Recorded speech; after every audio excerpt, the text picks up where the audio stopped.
I am so fucking tired of hearing about the Israeli anything. Like this is for this is something that like people that don't know, they're like, "Oh, it's Israeli, it must be good."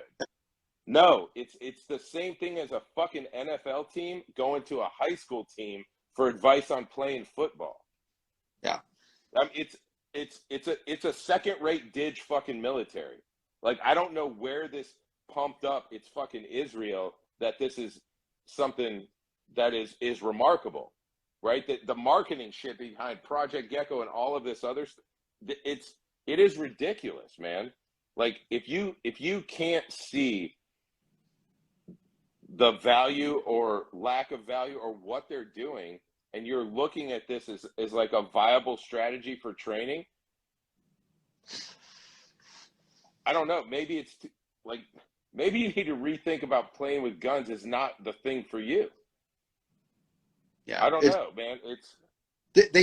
I think they got a lot of juice back in the day when they were doing stuff in their AO and nobody else was really at war.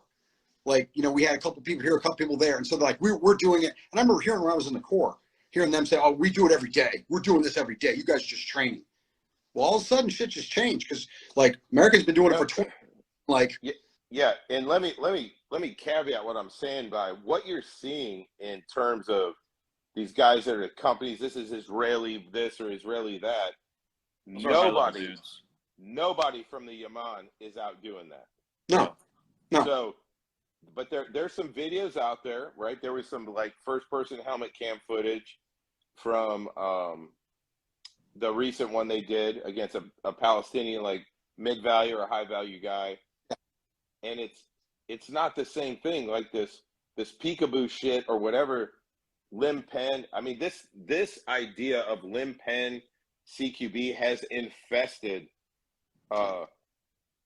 fucking law enforcement to where now it's almost like you're trying to get rid of AIDS. Mutating virus. It's also you don't know what you don't know. It's back to something on a previous podcast. People don't know where certain things came from, and then it becomes a photocopy of a photocopy of a photocopy. And they just do it because somebody else did it, and theoretically it was worse.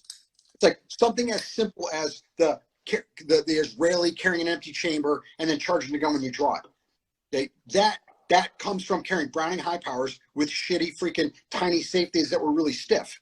That's where that came from. Because it told me that. Okay, then they would draw it, they would charge the gun because they didn't trust their ability to take the weapon off safe.